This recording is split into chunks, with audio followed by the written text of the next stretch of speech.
Hi, and welcome back to Wellbeing Wednesdays, brought to you by the Tulane University Counseling Center. I am one of your co-hosts, Shawna Foose. I'm a therapist at the Counseling Center, joined as always by my lovely co-host. Hi, I'm Dr. Jinaki Flint. I'm staff psychologist here at the Counseling Center. And today we are joined by Stephanie Choy, who's also a therapist at the Counseling Center. And she is going to bring us some lovely information today. So welcome, Stephanie. How are you? Great. Thank you so much for the warm welcome. Really excited to be here. I'm really excited to talk about this, this group that we're offering. Yeah, so we wanted to spend some time highlighting a group that you've offered through the Counseling Center for how many years? We started last semester, was the first semester.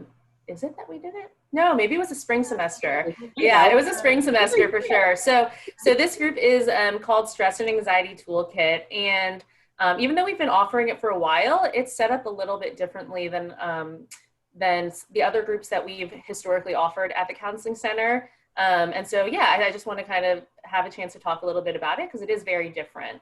Yeah.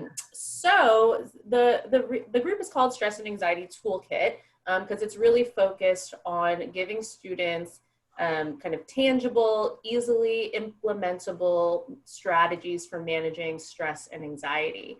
And so this group can be good for a lot of different people. The people that have joined the group so far have been really diverse. So it's been undergraduate students, graduate students, kind of people who are their first time in college, just moved, into their freshman dorm, but also like students who are in the last year of their PhD program, who are older students, may have their own families and things like that. And what we found is that these skills that we're teaching are really applicable to everyone. Anyone can really find these skills helpful. Yeah. Yeah. Can you talk a little bit about how a student might think about joining the group, what they might be dealing with that would direct them into the group? Yeah, so, when we advertised this group and when I designed it, it was really with anyone who's kind of experiencing mild to moderate anxiety. So it's something that they experience maybe on a daily basis. It can, interfere with their ability to kind of get some of the things done that they want to do. But they're kind of, and then the things that they've tried so far just haven't really been effective in kind of managing that stress. I'd say, probably students who are experiencing kind of like incapacitating anxiety, it's really interfering with kind of their ability to function, ability to take care of themselves. This group may not be the best fit. Although the thing that I do say is that if you kind of are experiencing like really, really severe anxiety, the things that we talk about could be helpful, and you're definitely welcome to join the group. But you will probably benefit from also having kind of other means of support. So whether that's individual therapy, a group that's kind of more focused on process and sharing out, talking about the things you're experiencing, the things that you're feeling. But you're definitely still welcome to come to the group, and you may still find some benefit in learning those skills and having them kind of in your back pocket, along with other things that you're doing as well. Yeah, that's great. Yeah, and I think it's just important to note that no student has to figure that out for themselves. They can come to the Counseling Center for a consultation, and we can talk about kind of where their anxiety falls on that mild to more severe spectrum and how the group might be a fit for them. So they don't have to assess that all for themselves. There's a process. Exactly. Yeah, for sure. So I definitely want to kind of like share more about this group because it is really different. So we've talked about the who, of kind of who this group is useful for. And so maybe we can kind of go through all the what, where, when, why, how, if that works. Yes, share. So the reason why this group is set up is different from our other groups is because I think that a lot of people have a vision of like what they think group therapy is, right? So like sitting around in a circle, talking about my feelings, getting really deep, sharing with other people. This group is really different. So we call this group a skills-based group. And it's much shorter. So it's only 4 sessions long. And every one of our sessions is focused on kind of learning a new skill. It's much more kind of lecture style, lesson based. We have handouts, we fill them out together. And there might be some kind of participation and sharing, but it's much more about kind of working through together some examples and things like that, or talking about kind of what learning these skills is like, rather than sharing a personal experience. And so I think for anyone who kind of has that fear of like, well, I don't want to talk about how I feel in front of other people, this is really different. And I also think that, you know, the group format is nice because you are surrounded by a lot of other people who are really experiencing the same things for you. You know, I've had people tell me like, you know, it was crazy to see kind of like someone who I thought was like an adult working on their PhD kind of experiencing the same things as me, an undergraduate, right? And so I think that's just a really powerful kind of experience to have, one that we don't often get, you know. Yeah. I love the experiential nature of the group, that you're really like doing the hands-on experience in that group. And you're right. I think people do have that idea of group where you're just kind of sitting around and sharing things. And several of our groups kind of take a departure from that. But this was very hands-on, which is something that I particularly appreciate about how you design this group.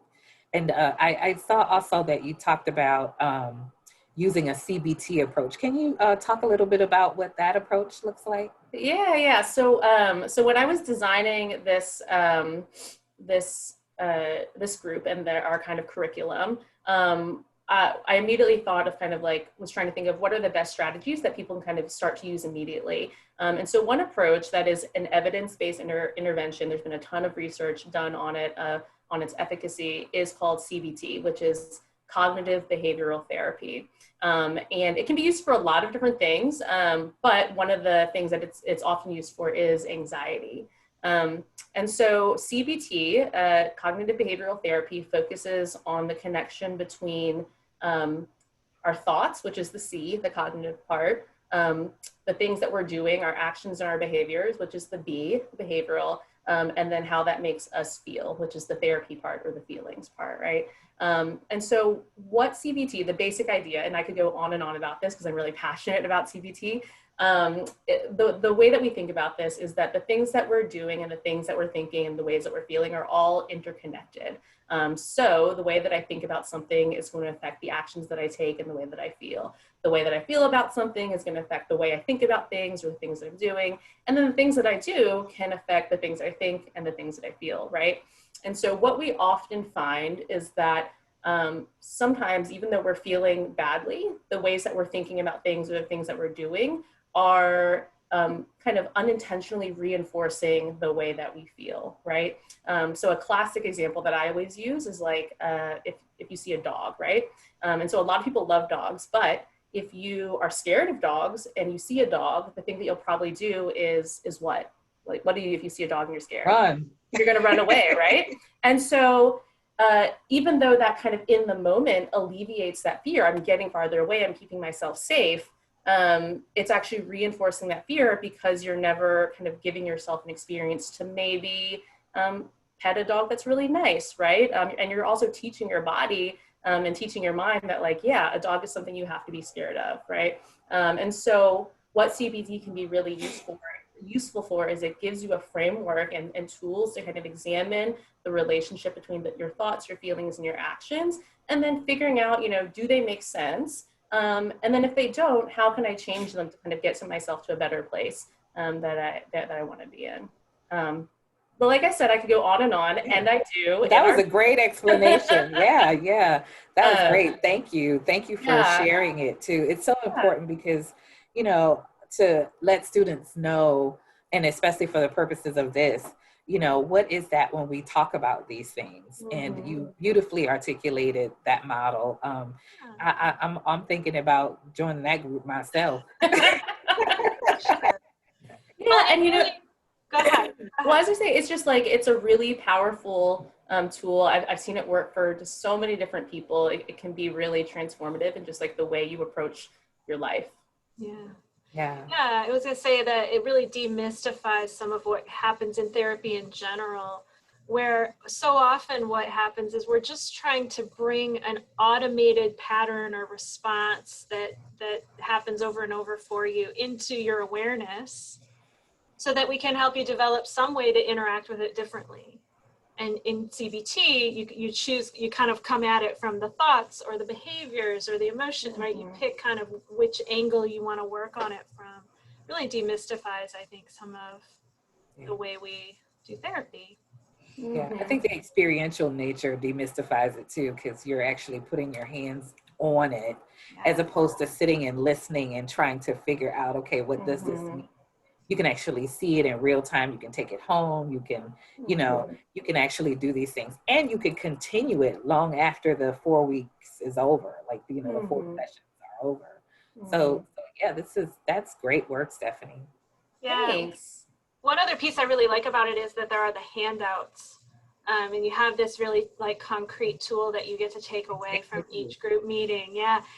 Steph, so is there an expectation if you join the group that you're practicing or utilizing something for the week in between each meeting?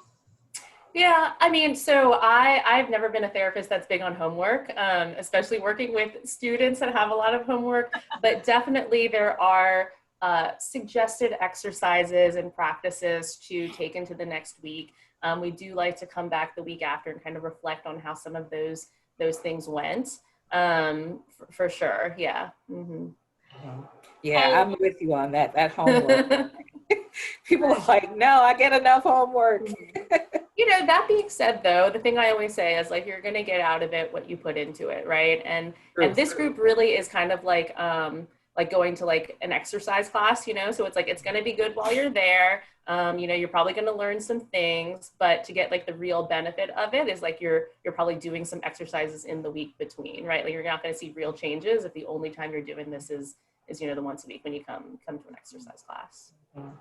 I imagine this group would be pretty well for, I noticed you talked about like different years of students, but all different cultural groups as well. Do you see that in your groups? Do you see that there's pretty much a mix of all types of students here, cultural? Yeah, for sure. Yeah. I mean, you know, kind of the thing that is like everyone has thoughts and feelings and actions, right? Now, I do think there are definitely some like cultural considerations when, you know, starting to examine those thoughts and understanding kind of why we're doing the things that we're doing, or, you know, why we're thinking the ways that we think. There's definitely a cultural component, right? But, you know, this is about teaching everyone to kind of be able to do that themselves, because we all have kind of our own beliefs and life experiences that kind of cause those automatic thoughts and reactions to happen. Absolutely.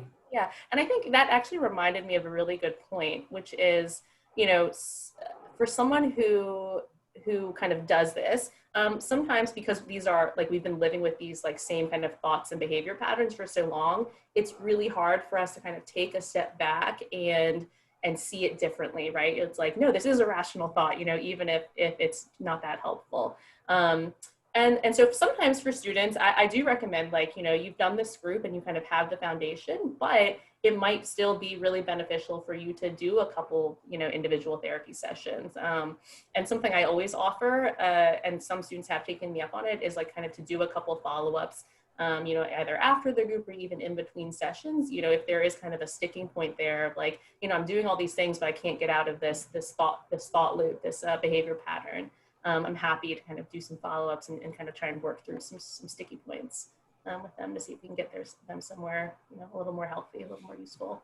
So it sounds like the group has like a really good kind of general fit, but you're also available and able to provide that very kind of individualistic approach if needed.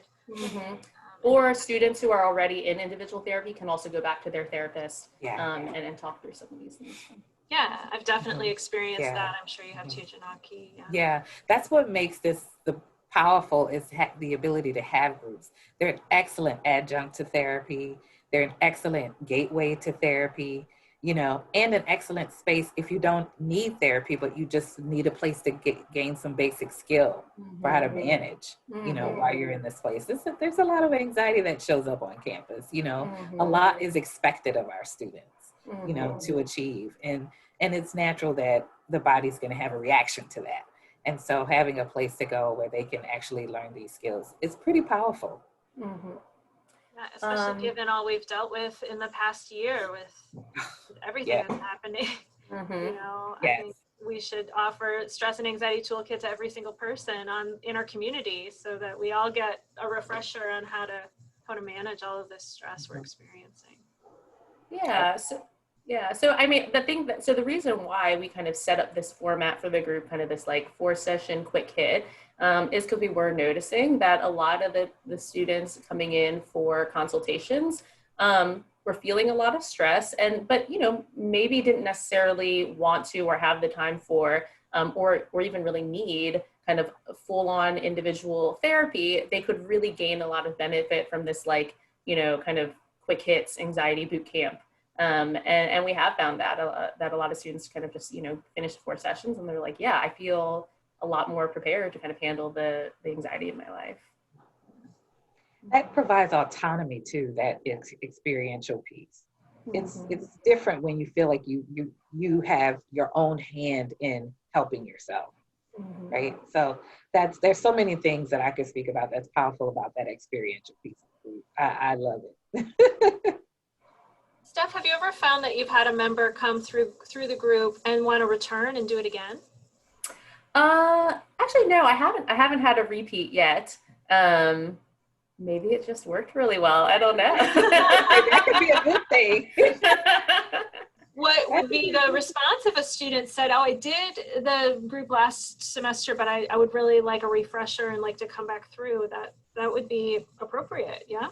Very appropriate, yeah. Mm-hmm. And I think it would also be a great benefit for new members to the group to have someone there who's done this before. It can offer a really different perspective. Yeah, I think it would be great to introduce to incoming students as well, you know, who are really struggling with COVID, first year of college, not having effective transitions, adjustments, right? To be able to get that hands-on experience right away. I just wonder, I often wonder like how that would impact, you know, their next few years. You know? Yeah, well, so that actually reminded me of a point that I also wanted to bring up. So while this group is kind of really designed to address all different kinds of anxiety, like this could be academic anxiety, school anxiety, like social anxiety, you know, all kinds of different anxieties, right? Like the strategies can be applied in many different ways. One thing that we're really excited to pilot this semester is to offer a special kind of more focused session specifically for medical students in their second year who are preparing for their step test.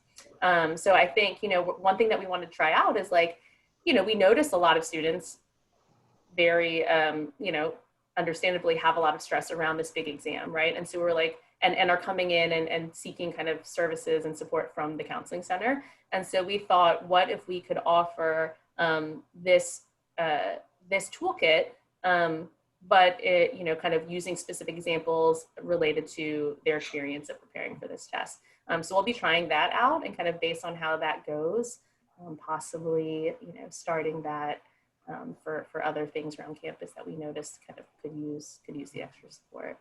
Yeah, well, keep us posted on that, because that sounds really, really great and well needed, you know, to hold the space for those students, because the anxiety is real around step 10. Yeah, for sure.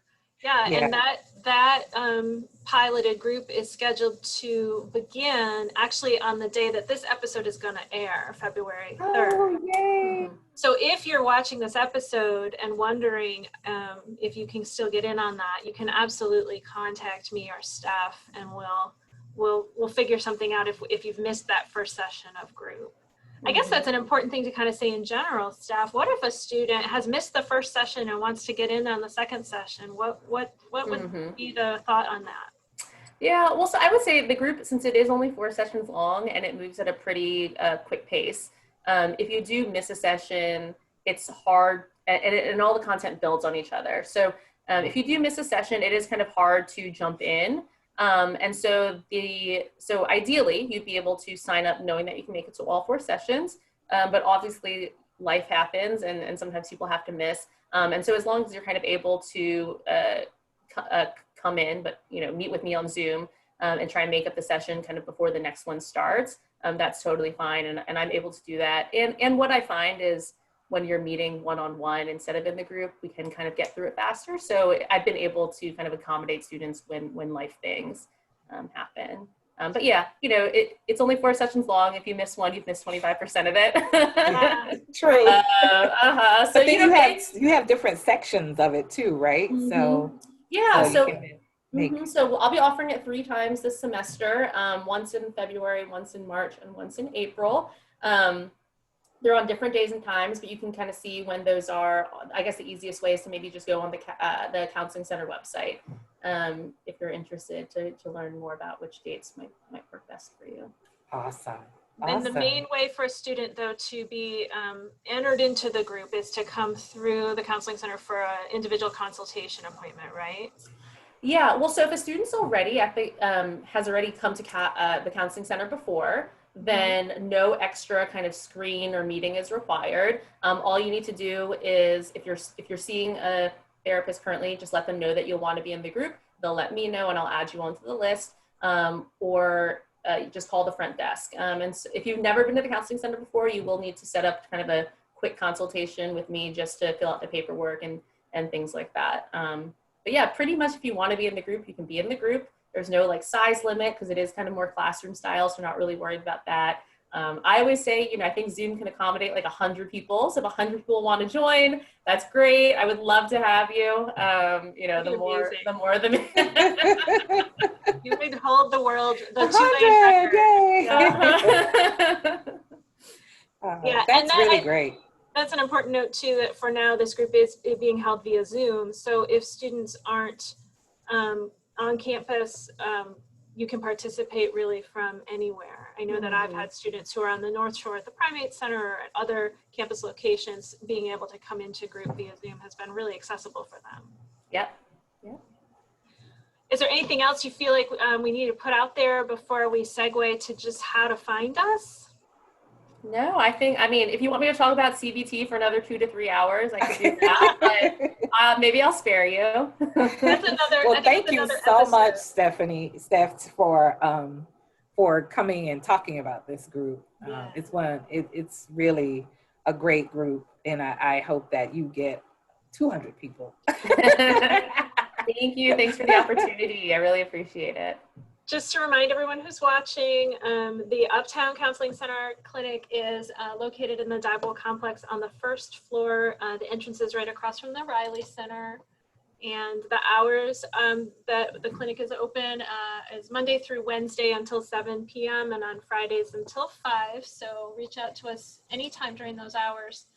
And just remember that those first time appointments, those consultations, whether you're interested in a group or individual therapy or any other service we're offering, you just make one phone call, 504-314-2277, and you get to speak with our amazing front desk staff, either Miss Charlesetta or Miss Belinda. They will make every effort to get you set up to speak to somebody on our staff that very day. So we work really, really hard to offer same day appointments for that first time appointment. It usually is conducted over Zoom so that we're able to be unmasked and see each other's expressions and faces. And in that consultation, it's an opportunity to kind of share what's going on with you and let the staff person make some recommendations. So if you've heard about the Stress and Anxiety Toolkit group, can come to consultation and say, I really want to be in that group. I want to be one of the 100 in Steph's group. Yes. We have lots of groups. And so we just want to make sure that when you're thinking about the group format, you're just know that we have all of these, and they're all really, really awesome and led by our staff. And I think, you know, such a great opportunity to get support from your peers as well from our really amazing clinical staff. And that is all I have there. So thanks again, Steph. I think this is really just useful and informative for all of our community. And tune in next Wednesday for our next episode, and make sure to follow TU Campus Health on Instagram and YouTube so you can keep up with all of our episodes. And with that, we will say goodbye. Bye. Thank you.